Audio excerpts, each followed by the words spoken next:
Cuando Abel se acerca y le dice al oído a Caín: mientras haya resentimiento, habrá culpa.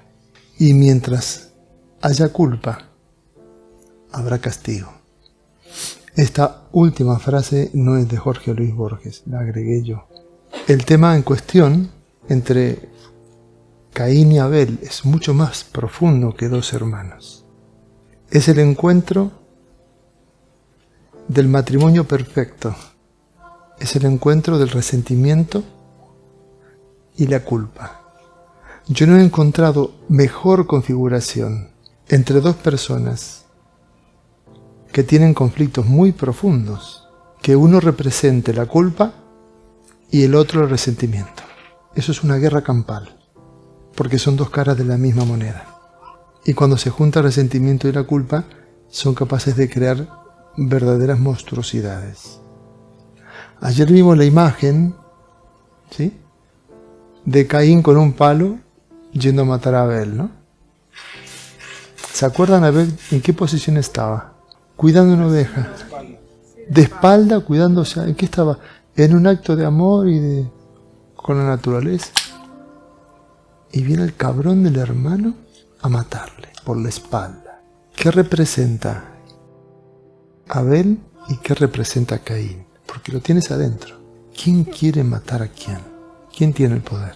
Entonces, lo primero, a modo de esbozo, digamos, de aproximación, porque cada uno lo puede ver adentro de sí, son dos energías arquetípicas que están dentro nuestro. En este plano de la realidad dual, bipolar, estamos influenciados por estas dos energías que están dentro nuestra, Abel y Caín.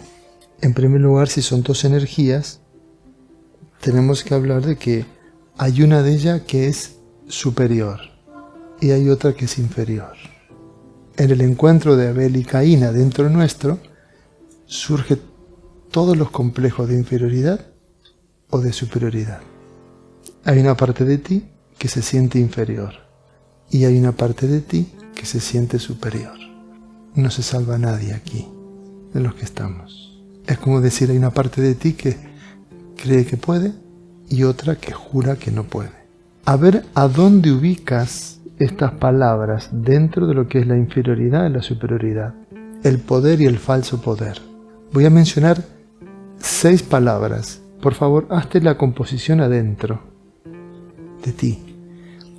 ¿Sí? Aquí tienes a Abel cuidando la ovejita.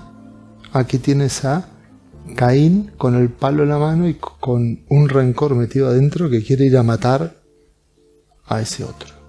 A ver, ¿a dónde ubicas las palabras que voy a decir? La primera palabra, confianza. ¿A dónde lo ubicas? Cada uno. ¿Sí? Porque hay gente que lo puede ubicar en otro lugar. Capaz que lo ubica ahí porque tiene confianza en el palo. Cada uno que se la monte como quiera. Segunda palabra, amor. Vete poniéndola. Tercera palabra, desconfianza. Cuarta palabra, miedo. Quinta palabra, mente. Sexta palabra, conciencia. Elegí 6 palabras. Podría haber elegido muchas más. 3 de un lado, 3 del otro.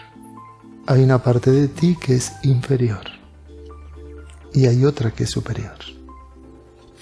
Y hay una lucha de poder internamente. Entre la mente, controladora, manipuladora, desconfiada, esclava, y la conciencia, libre, espontánea, fluida, preparando el terreno para la llegada del amor. Puedes ver esas dos partes adentro de ti.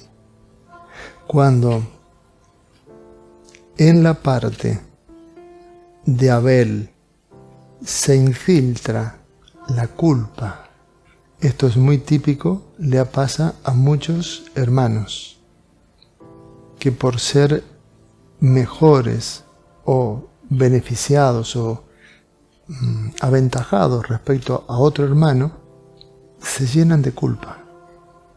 Tú sabes que la ofrenda que hizo Abel, ¿de dónde viene todo el puterío, no? Tú conoces la historia. Abel parece ser que hizo una ofrenda a Dios. ¿Qué le pasó a Abel? Porque yo soy aceptado y mi hermano no. Se le mete la culpa. ¿Y qué le pasó a Caín? ¿Por qué yo no? Y él sí. Se le mete resentimiento. Estos son dos partes de la mente que están adentro. Es un matrimonio perfecto para estar en conflicto siempre. Pero cuando en ti se te ha metido la culpa, porque cada uno de nosotros ocupamos un lugar en la vida desde Abel o desde Caín. Si ocupas el lugar desde Abel, es decir, estás en la culpa, vas a traer un Caín a tu vida que te va a dar el palo en la cabeza, va a acabar contigo. Y solamente después de que hayan muerto los roles, las apariencias de lo que interpretaban, después de la trascendencia, es donde se pueden encontrar para ver la posibilidad de perdonarse, de hacerse cargo. Por eso cuando Caín le dice a Abel, uy, me acuerdo que yo te he matado a ti. En el cuento de Borges dice, Abel dijo, bueno, no sé quién mató a quién. Se hizo cargo. ¿Quién es el asesino aquí? La culpa dijo, no sé quién mató a quién.